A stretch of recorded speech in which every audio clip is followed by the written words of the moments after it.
Assalamualaikum warahmatullahi wabarakatuh. Bismillahirrahmanirrahim. Alhamdulillah. Alhamdulillahilladzi arsala rasulahu bil huda wa dinil haq liyazhirahu 'ala dinihi wa kafa bi syahida. Asyhadu an la ilaha illallah wa asyhadu anna Muhammadar Rasulullah. Allahumma sholli ala sayyidina Muhammad wa ala ali sayyidina Muhammad kama sholaita ala sayyidina Ibrahim wa ala ali sayyidina Ibrahim wa barik ala sayyidina Muhammad wa ala ali sayyidina Muhammad kama barakta ala sayyidina Ibrahim wa ala ali sayyidina Ibrahim fil alamin innaka Hamidum Majid. Rabbi shrah li sadri wa yassir li amri wahlul 'uqdatam min lisani yafqahu qawli.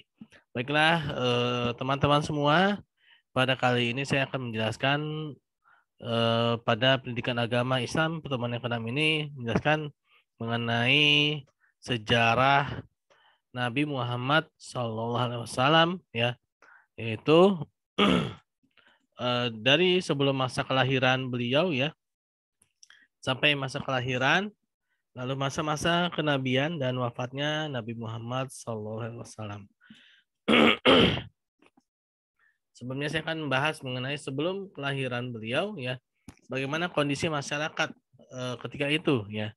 Nah, kondisi masyarakat sebelum diutus atau kelahiran Nabi Muhammad SAW, ya, sebelum kelahiran tepatnya, ya, yaitu terjadinya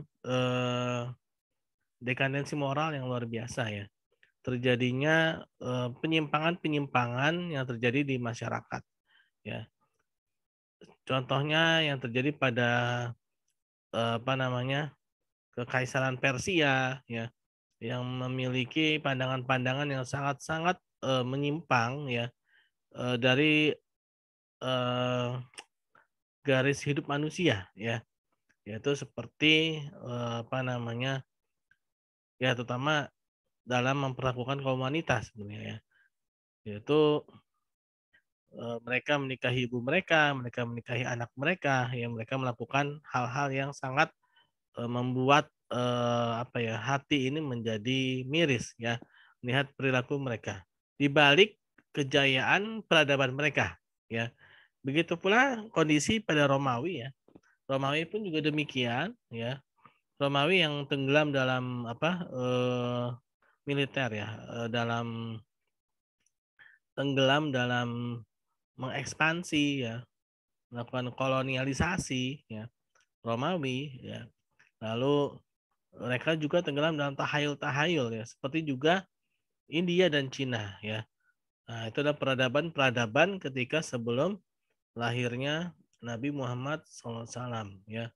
Nah, terjadinya penyimpangan-penyimpangan itu bukan merupakan sesuatu yang tanpa sebab, ya. Memang ada sebabnya, yaitu terputusnya kenabian, ya, semenjak Nabi Isa alaihissalam diangkat oleh Allah Subhanahu wa taala ke langit, ya. Diselamatkannya Nabi Isa alaihissalam oleh Allah Subhanahu wa taala dari kejaran orang-orang Yahudi yang hendak menyalibnya, ya. Maka pada masa itu tidak ada satu orang nabi pun yang diutus oleh Allah Subhanahu wa taala, ya, dari zaman Nabi Isa alaihissalam sampai dengan Nabi Muhammad SAW, itu tidak ada satu orang nabi pun yang diutus di dalam jangka waktu yang cukup lama, ya. Sekitar 400 tahun, ya. Sekitar 400 tahun. Sehingga di tahun ke-300, ya, di abad ketiga atau abad keempat itu, ya, maka dibentuklah sebuah konsili, ya, konsili Nisea, ya, untuk melahirkan sebuah agama baru, ya.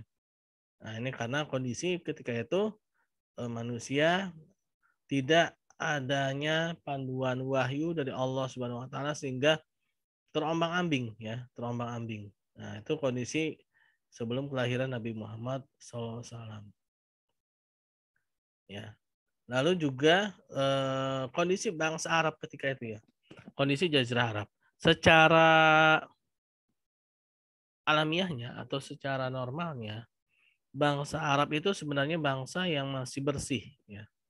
Hanya saja mereka terkontaminasi, ya, ya, seperti kita lah, ya. Mungkin sekarang ini, ya, secara normalnya, ya, kalau kita pandang sebagai diri kita sendiri, ya, di Indonesia ini, ya, sebagai bangsa Indonesia ini, sebenarnya kita ini orang-orang yang masih bersih pemikirannya. Hanya saja kita terpengaruh ya, terkontaminasi ya oleh pemikiran-pemikiran dari luar ya. Pemikiran-pemikiran dari barat ya, terutama dari barat ya. Nah, yaitu contoh misalkan ya sesuatu yang dulunya itu dianggap tabu atau dulunya itu dianggap sesuatu yang tidak pantas, maka karena eh, posisi kita ini lemah ya dan kita tidak memiliki prinsip yang kuat, maka kita menjadi melihat bahwa sesuatu yang tabu itu yang dulu itu bagi orang tua kita itu sesuatu yang tabu atau yang tidak pantas itu menjadi sesuatu hal yang dianggap modern ya, dianggap modern ya. Nah, ini juga terjadi ya pada bangsa Arab jahiliyah ketika itu. Ya, mereka melakukan redefinisi atau melakukan definisi ulang suatu istilah, suatu terminologi perkataan ya, kata ya, dengan sesuatu yang menurut kehendak mereka ya, untuk mengikuti kemajuan zaman ketika itu menurut mereka gitu ya. Karena mereka silau dengan peradaban Persia dan Romawi ya, karena mereka menganggap bahwa Persia dan Romawi itu memiliki peradaban yang sangat maju ya, sehingga mereka pun ikut-ikutan ingin seperti itu juga ya. Tapi mereka apa namanya belum memiliki satu apa ya, kalau dibilang Persia dan Romawi itu memang sudah memiliki filsafat ya, pemikiran mendalam gitu kan, sehingga sudah mengakar lah dalam pikiran mereka. Tapi Jazirah Arab ini mereka masih terombang-ambing gitu ya, masih terombang-ambing, jadi hanya ikut-ikut aja gitu kan, hanya kalau dibilang tuh apa ya, mengekor aja ya, hanya mengekor gitu. Mereka melakukan redefinisi atau definisi ulang. Contoh misalkan ya di dalam buku Sirah Nabawiyah yang ditulis oleh Dr. Ramadan Al-Buti dikatakan bahwa mereka mengatakan takarub ilallah itu adalah memberikan pinjaman uang pada orang lain dengan memberikan bunga atau riba kepada si yang kepada yang meminjamkan ya, pada si peminjam. Nah, itu dikatakan istilahnya itu takarub ilallah itu seperti itu kan. Nah, itu sesuatu yang salah gitu kan.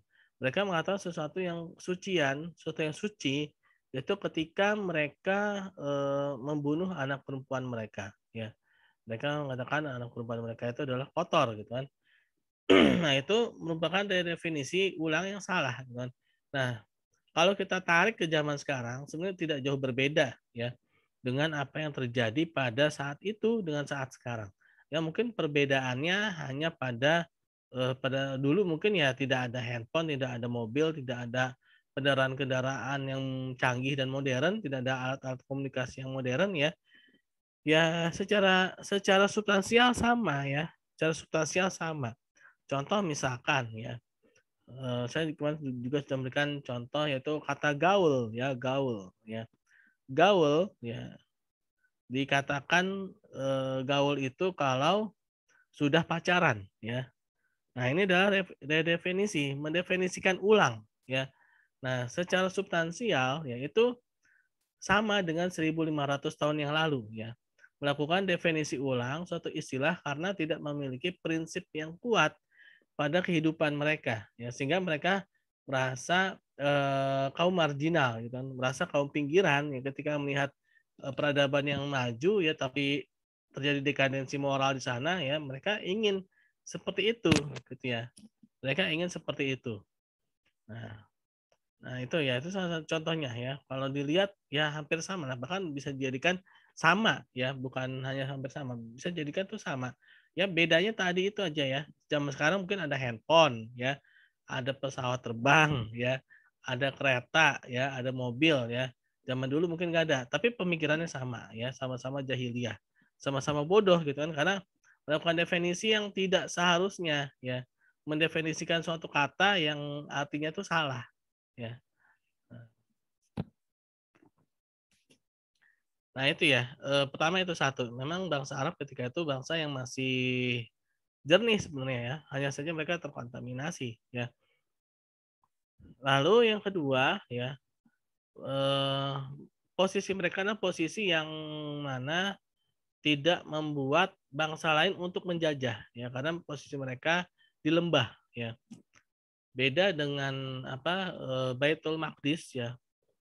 Baitul Maqdis itu posisinya posisi yang sering sekali dijadikan area rebutan, ya, rebutan tiga kaum, yaitu kaum pengikut Nabi Isa alaihissalam, kaum pengikut Nabi Musa alaihissalam, ya, dan kaum pengikut Nabi Muhammad SAW, ya.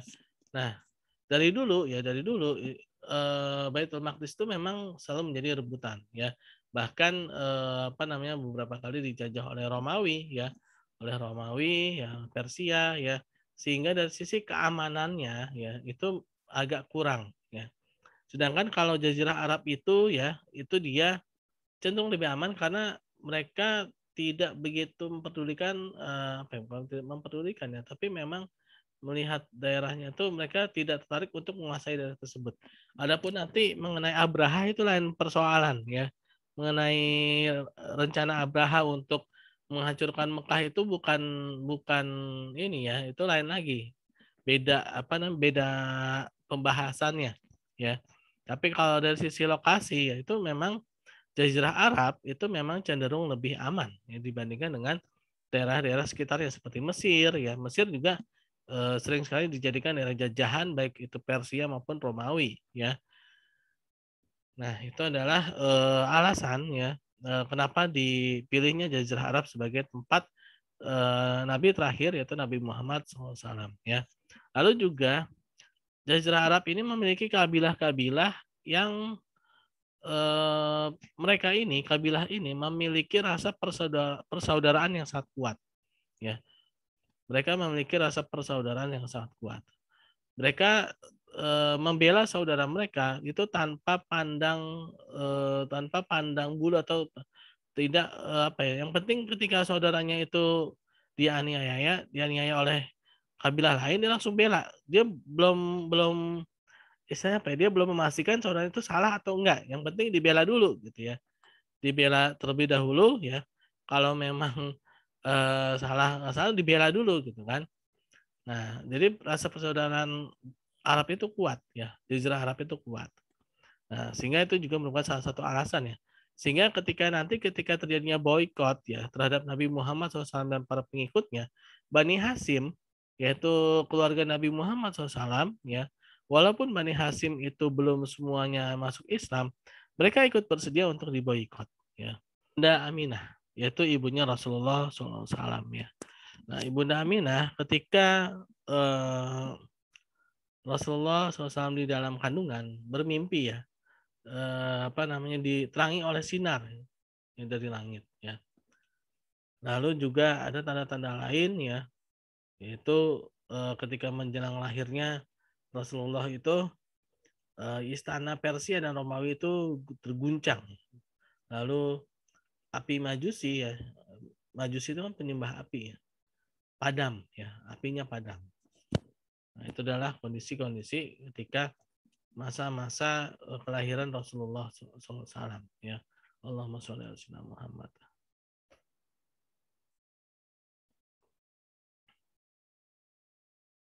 Nah, ketika kelahiran Rasulullah, ya.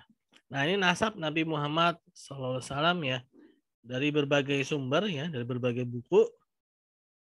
Nah, pada pembahasan ini saya mengambil sumber dari kitab Sirah Nabawiyah yang ditulis oleh Syekh Safiur Rahman Al-Mubarakfuri, yaitu dalam kitab Ar-Rahiqul Maktum, ya. Bahasa Indonesia itu Sirah Nabawiyah, ya.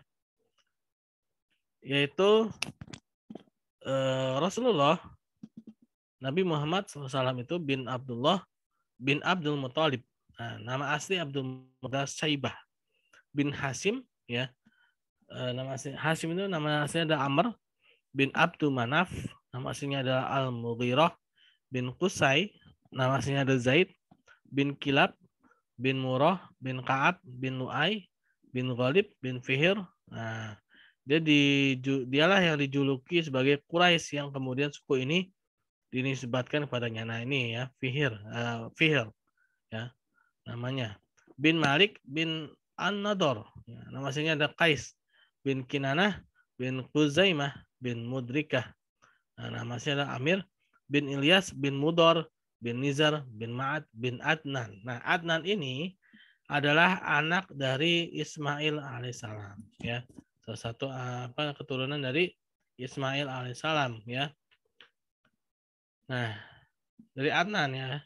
Adnan bin Ad bin Humaisi bin Salaman bin Aus bin Buz bin Kimwal bin Ubay bin Awam bin Nasid bin Haza bin Baldas bin Yadaf bin Tabikh bin Jahim bin Nahis bin Makhi bin Id bin Abkar bin Ubaid bin Di'a bin Hamdan bin Sunbur bin Yasribi bin Yahzan bin Yalhan bin Arawi bin Id bin Disyan bin Aisyar bin Yahzan bin Afnat ya bin Aiham bin Muqasir bin Ahis bin Zarih bin Sumai bin Mizi bin Udah bin Uram bin Qaidar bin Ismail bin Ibrahim alaihissalam. Nah itulah ya nasab Rasulullah SAW. Nah, kan, tapi ada yang mengatakan bahwa sampai Adnan inilah yang paling terkuat ya ininya sanadnya ya. Nah itu nasab Nabi Muhammad SAW. Nah tadi ya kejadian-kejadian di saat kelahiran Nabi Muhammad SAW yaitu terjadinya gempa ya pada istana Romawi dan Persia ya, padamnya api Majusi ya. Nah, lalu pengasuhan Nabi Muhammad SAW ya. Nah, sebagaimana kebiasaan masyarakat Mekah ketika itu ya, yaitu masyarakat kota metropolitan. Mekah itu ibaratnya kota metropolitan ya. Sebagaimana kita tinggal di kota ya, itu biasanya pergaulannya kurang baik ya. Perkataan anak kota itu kata-katanya terkadang memang kurang baik dan memang lebih bagus itu tinggal di tumbuh besar itu di daerah pedalaman yang memiliki kosakata yang lebih banyak ya dan juga lebih sopan ya ininya dan juga cuacanya ya hawa udaranya memang lebih bagus di daerah pedalaman ya. Sehingga masyarakat Mekah pun ya itu memiliki kebiasaan ketika mereka memiliki anak itu anak mereka itu dibesarkan oleh ibu susu atau ibu pengasuh ya yang mana biasanya itu datang ya itu pada saat-saat tertentu ya untuk mengambil anak asuh ya yang mana nanti dikasih upah gitu kan. Mereka ini dikasih upah atas pengasuhan dan pemberian susu kepada anaknya ya. Nah, pada Rasulullah SAW ya yang diasuh oleh Halimatus Sa'diyah. Halimatus Sa'diyah awalnya sebenarnya agak berat untuk mengambil Rasulullah dan ketika masih bayi ya. Kenapa? Karena melihat Rasulullah itu anak yatim gitu ya. Nah, walaupun Abdul Muthalib adalah tokoh ya, tapi melihat anak yatim gitu kan. Biasa ya ya seperti kita lah ya manusia itu kan. Kita terkadang ya yang namanya belum tersentuh oleh agama ya biasanya kan materialistis juga gitu kan. Siapa yang akan bayar gitu kan? Dibayar pakai apa gitu kan? Pasti mungkin seperti itu gitu ya. Nah, kan tapi sudah menjadi takdir Allah Subhanahu wa taala ya. Halimatus Sa'diyah tidak mendapatkan satu bayi pun ketika itu. Jadi memutuskan ya sudah kita ambil saja bayi yang di sana itu kan. Yaitu Rasulullah ya. Ketika Halimatus Sa'diyah ini mengambil Rasulullah SAW ya ketika masih bayi, banyak terjadi keberkahan yang terjadi ya. Yaitu yang pertama ketika Halimatus Sa'diyah menuju Mekah ya. Halimatus Sa'diyah dan keluarganya ini mengendarai unta yang kurus ya karena memang dari keluarga yang kurang mampu ya. Kendaraannya itu kalau kita mungkin ibaratnya ya kendaraan yang jelek lah ya. Itu unta yang kurus sehingga ketika menuju Mekah itu untanya itu ya kendaraannya itu paling belakang ya paling belakang. Nah begitu mengambil Rasulullah SAW sebagai anak asuh ya diambil maka tiba-tiba saja untanya yang tadinya paling belakang ya itu ketika pulang menuju perkampungannya itu paling depan ya paling depan jalan paling cepat sampai orang-orang yang bersama dengan itu kaget gitu kenapa untanya Halimatus Sa'diyah bisa begitu cepat jalannya. Nah, itu salah satunya. Lalu ketika di rumah ya pekarangan Halimatus Sa'diyah ya, rumah Halimatus Sa'diyah yang semula kering kerontang ya, tiba-tiba saja penuh dengan tumbuh-tumbuhan ya. Sehingga kambing-kambing mereka yang biasanya kurus-kurus ya, itu menjadi gemuk-gemuk ya ketika adanya Rasulullah SAW di rumah mereka ya. Begitu pula dengan air susu Halimatus Sa'diyah ya, itu menjadi sangat banyak ya ketika disusui oleh Rasulullah SAW. Itulah keberkahan-keberkahan ya yang ada. Sehingga Halimatus Sa'diyah pun menjadi senang itu, merasakan bahwa ini adalah anak yang membawa berkah. Ya. Ini adalah anak yang membawa berkah dan sangat senang sekali gitu. Sampai-sampai Halimatus Sa'diyah ya itu tidak ingin melepas Rasulullah ya, tidak ingin mengembalikan Rasulullah SAW itu kepada Ibunda Aminah gitu kan. Ketika sudah umur 2 tahun yang seharusnya dikembalikan, Halimatus Sa'diyah kembali menawarkan, bolehkah saya rawat lagi anak ini gitu kan. Nah, akhirnya dikasih ya sampai akhirnya umur 4 tahun ya. Nah, pada saat umur 4 tahun terjadilah suatu peristiwa yang mana membuat Halimatus Sa'diyah kaget dan anak-anak sekitarnya pun juga kaget. Karena ketika itu Rasulullah SAW ketika umur masih 4 tahunan ya, tiba-tiba saja kalau dibilang sana dijemput ya oleh beberapa orang laki-laki ya, yang mana dada beliau dibelah. Nah, dada beliau dibelah.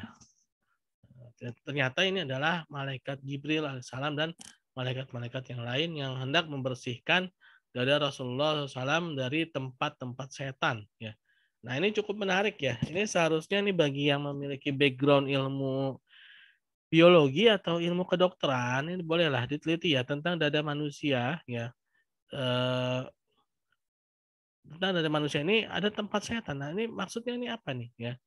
Ini kita seharusnya ya, sebagai orang Islam ya, ketika membaca ayat suci Al-Qur'an ya, kita membaca hadis, ketika kita membaca sirah seperti ini ya, ada suatu peristiwa-peristiwa ya yang bisa itu menantang ilmu ya.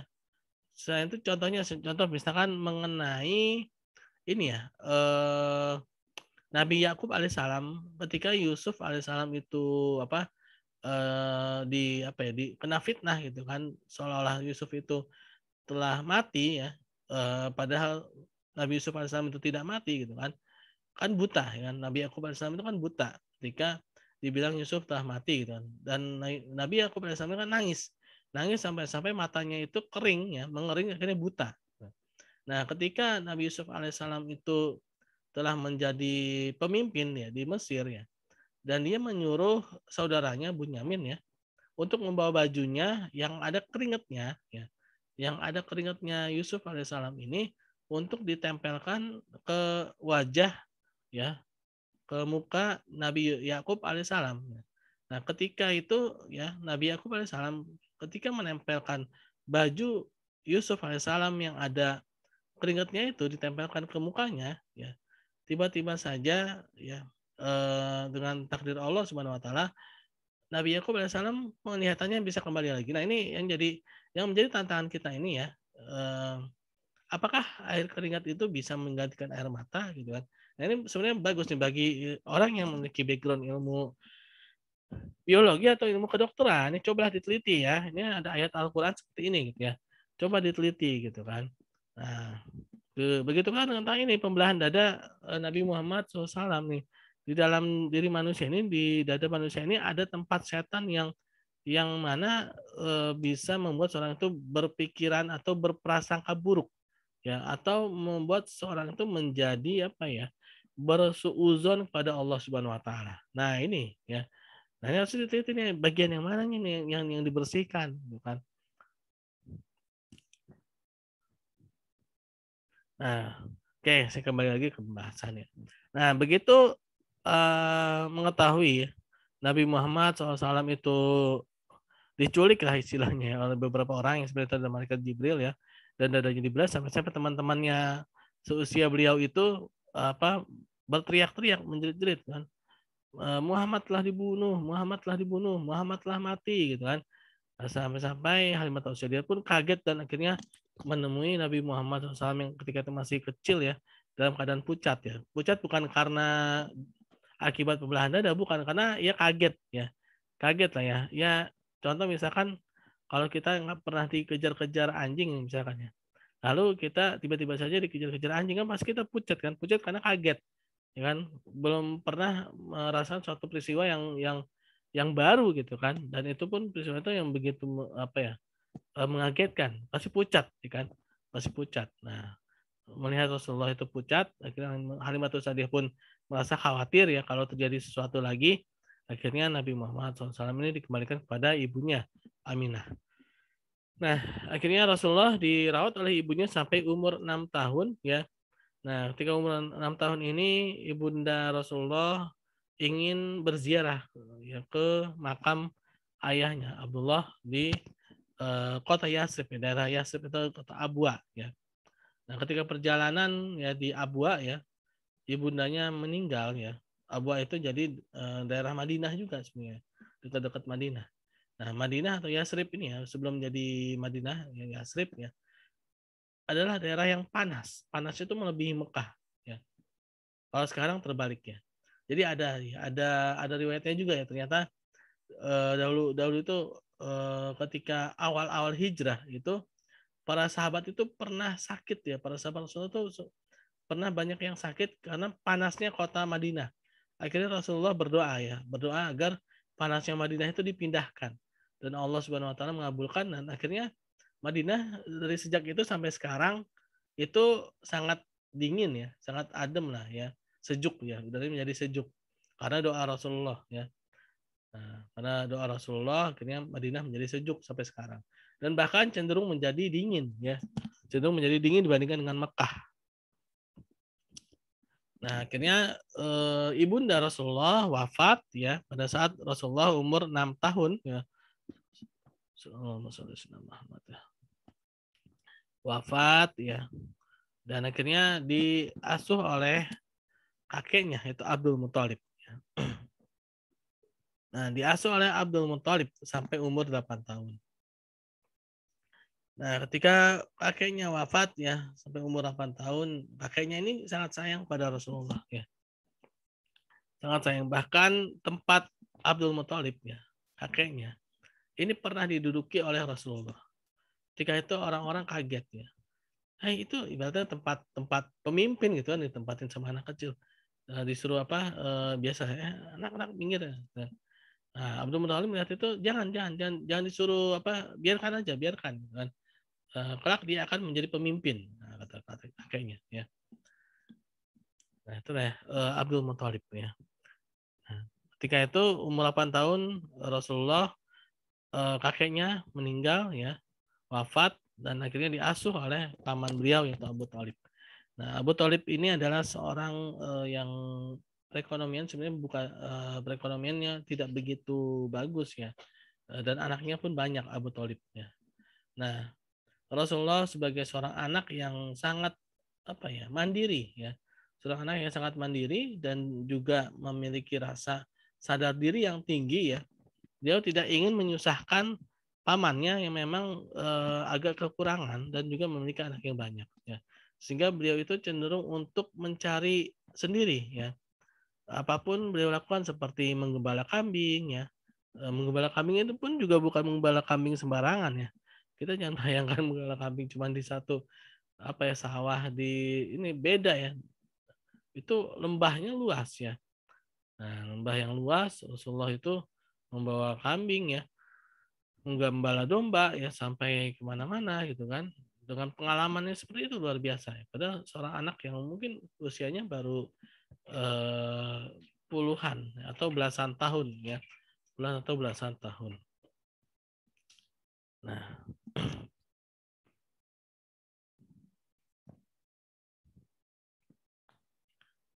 asuhan oleh Abu Thalib ya. Nah, pada saat ini juga ya Rasulullah SAW mulai melakukan perdagangan secara kecil-kecilan ya. Lalu Rasulullah juga pernah mengikuti perang ya pada saat itu, tapi beliau hanya sebagai membantu saja, membantu, bukan sebagai beda ya ketika sudah hijrah.